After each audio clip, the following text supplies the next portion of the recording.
दोस्तों, इस समय मैं देख रहा हूँ पूजा पाठ के नाम पे लोग किस तरह अपना बिजनेस चमका रहे हैं, बिजनेस कर रहे हैं। अगर आदमी पैसा कमाने के लिए तुल गया है तो बीच में भगवान भी अगर आ रहे हैं तो उन्हें भी नहीं छोड़ रहा है, उनको भी धोखा दे रहा है।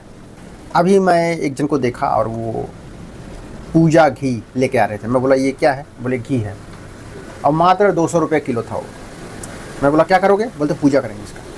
अब सोचने वाली बात यह है कि घी तो 800 रुपये किलो है, ओरिजिनल घी।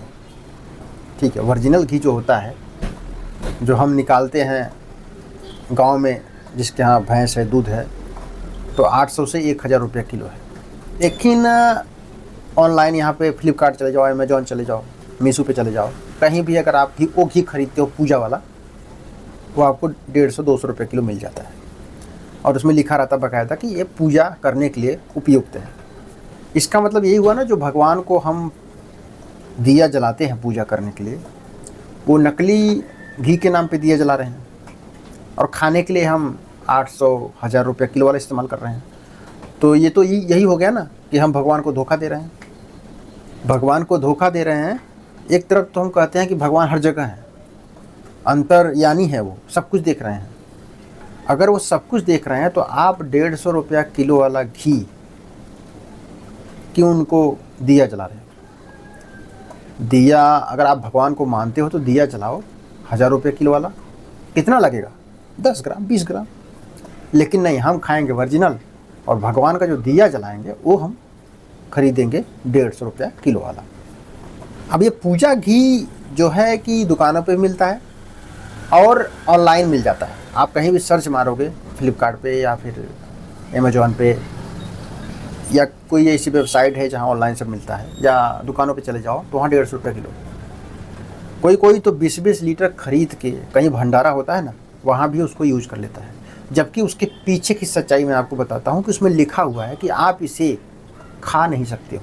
अब सोचने वाली बात यह है कि जिस घी को इंसान खा नहीं सकता, उस घी से पूजा कैसे हो सकती है? घी तो ऐसा चीज़ है कि हम जख्म हो जाए उस पर भी लगा दें, मालिश भी कर लेते हैं, खा भी सकते हैं। मतलब घी बहुत सारा उपयोग में आता है। कहते हैं कुछ उसमें एंटीबैक्टीरियल गुण होते हैं। ठीक है, तो ये कौन सा घी है भाई जो डुप्लीकेट घी को सिर्फ पूजा करने के लिए काम आएगा, और न खा सकते हो न कुछ कर सकते हो? और ये बनता कैसे है? ये एक केमिकल रहता है, कई केमिकल को मिक्स करके तब ये घी बना जाता है।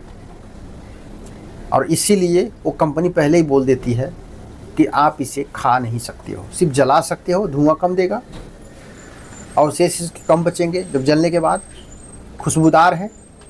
तो इस तरह भगवान के नाम पे धंधा किया जा रहा है, और भगवान को पूजा के नाम पे धोखा दिया जा रहा है नकली घी बेचकर। और ऐसे में समाज के लोग भी इसमें ज़्यादातर उसका साथ दे रहे हैं कि भाई, जब तुमको पता है कि ये घी नकली है, और नकली है कैसे नहीं पता है? क्योंकि 150 रुपये किलो का घी आप कैसे खरीद के पूजा कर सकते हो? इतना तो पता होगा कि 1000, 1200, 800 रुपये किलो घी मिलता है ओरिजिनल। तो अगर दुकान वाला या ऑनलाइन 150 रुपये किलो दे रहा है तो जाहिर सी बात है नकली होगा। लेकिन नहीं, इंसान किस तरह भगवान को धोखा दे रहा है, नकली घी की दिया जला के उनको, और अपना खाएगा असली। एक तरफ तो कहते हैं कि भगवान अंतर्यामी है, सब कुछ देख रहे हैं, और आप क्या कर रहे हो? नकली घी खरीद के उसी घी का आप दिया जला के भगवान को धोखा दे रहे हो। ये अच्छी बात है? तो ये है हमारा समाज, ये है हमारे लोग, किस तरह भगवान को धोखा देते हैं।